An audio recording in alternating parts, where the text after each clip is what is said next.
This is Dapu7, and I've gone ahead and uploaded in this video the audio that is connected to this whole bombshell bit of information pertaining to chemtrails. Take it, share it widely, and let it be known. It's not a conspiracy. It's very real, and the NASA scientists have admitted it. They've admitted where they're testing it, where they may potentially be taking off from, and that they are spraying lithium in our skies. This is gold. Get it out there, guys. I appreciate it. Yeah, it's very important we communicate what we're doing to the public. We're very interested in making sure everyone knows what we're doing. We're not, we're a civilian space agency dedicated to science and research and so on. So we're very keen to make sure that the taxpayers know what we're doing and everything. So, well, you know, when the article came out in the major newspapers, including the Huffington Post, there was no mention of lithium. Not one. Not one mention of lithium. Until I heard the recording of the actual, I listened to it. I listened to the rockets go off. I had no idea there was going to be a lithium dispersed until I heard payload lithium dispersed. Great indicators of chemical deploys. And lithium on carrier improved line had been deployed.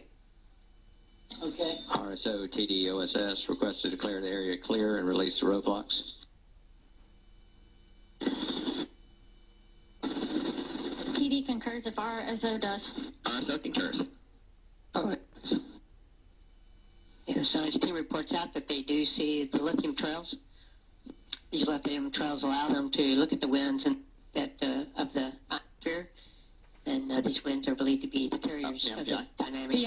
Well, make sure everyone knows that we see the lithium from the airplane. Roger that. We've got good sine waves on the electric field. PI copies. right, there was lithium dispersed, and I'd be happy to talk to you about it. I think you might be under some misconceptions about what we're doing, but I'm happy to tell you any details that you need. Well, I know that it says in your article that you're doing it for communications. Okay, I'm happy to tell you more about it. There are many reasons we're doing it. Okay. We don't understand how the wind in the upper atmosphere moves. Mm-hmm. In these chemtrails, there's different kinds of chemtrails, as you probably know. Different trails at night we use and different trails during the day. The wind blows them around. They glow either on their own or from scattered sunlight. We take pictures and we can see how the wind trail moves around and use that to infer what the wind is. Just like if you were a picture of an airplane contrail, you can use that to see how the wind was blowing up at those altitudes. This is much higher altitude, so we use these chemical trails. And what is the purpose of knowing what the wind's going to do in the ionosphere? The purpose is the ionosphere is really to understand our planet. It's very fundamental science. We're trying to understand every day. We know there's electric currents that flow over the head. They're naturally there. They've been there for, ever since the Earth had an atmosphere and a magnetic field. And the wind is driven by the sun. The sun heats the atmosphere. The wind blows. And every day that wind drives an electric current. And we're trying to understand what causes that, essentially, in detail. And also importantly, when the sun becomes active with lots of sunspots and lots of magnetic activity, that changes the wind pattern and changes the electric current. So we want to understand what it is on a regular day when there's no solar activity, and then what it is when there's a lot of solar activity. Is there some other kind of a way that you can use it without dispersing the lithium? We're researching other ways. The lithium is actually harmless to the environment, and we could show you more about that. But it is tricky to use because it's very faint. You can't see it with your naked eye. You have to, have special cameras to see it and so on. So we don't like to use it for that reason. It's hard. In other words, it's hard measurement to make. We're researching other ways to put sensors directly on the rocket to measure the wind, and those are ongoing. We're trying to develop those now. In fact, one of the purposes of this mission was to do that.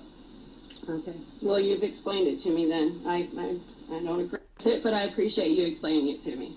Mel, too, if you have detailed questions, anything you want. Okay, I will. I'm going to research a little more, and I will email you, and I appreciate you taking the time out to speak to me today, sir. Your call. It's not often we get to hear from members of the public and people who are really interested and concerned with what we're doing. And I really appreciate your time. I wish more people would call. I really do. I've called my senator. I've called my governor. You can't get through to anyone, sir. You can't get through to anybody. Yeah. I go to my city council. I live in rural North Carolina. They don't care. They laugh you out of there. There's no other recourse for us, sir, unless to talk to people directly and find out what is going on, because we're paying for it. Well, yeah, I don't know how far you are from Where is it, sir? I don't know where it is. It's north of Norfolk, Virginia. It's on the eastern shore of Virginia. If you're at Norfolk, it would probably take you another 2.5 hours to get there. So if you're in North Carolina, I don't know where you are, but maybe. Right. Yeah, I'm in western rural North Carolina near the Tennessee border. Have a chance. You might consider either going to Goddard Space Flight Facility, which is outside of D.C. There is Clemson University, which is where all the chemical release work is done. Boom. Oh, really? Well, that's very close to me. Boom. You might contact those guys. That is I'm sure interesting. they'd be happy to explain what they're doing. That's awesome. Okay, I will do that. Just ask for the science department. Well, I don't know what department they're in, but Larson, Larsen, Miguel Larson is the lead, and he's been doing this for decades and can explain in detail what they're doing and why it's not an issue for people living. We wouldn't, we would be, as a government agency, we would not be allowed, to do anything that would be harmful. BS. He's under strict controls and that sort of thing. So he can explain it to you. He can even show you around, that sort of thing. Okay, and you said his name was Miguel Larson with an L? Larsen. Okay, at Clemson. Okay, well, thank you so much, Mr. Rowan. I appreciate all of your information. Yeah. Thank you. Have a nice day. So now take this information. You've just heard it from the horse's mouth. Share this with coworkers, friends, family. Get it out there. Get it to other researchers. Get it to people that are in these areas that have cameras that might be able to catch something or some activity around these facilities. And maybe once and for all, we can get this thing out there and exposed for what it is. This is the truth, like you've never heard it before, exposing chemtrails. And this has been Dabu 7, Eyes to the Skies.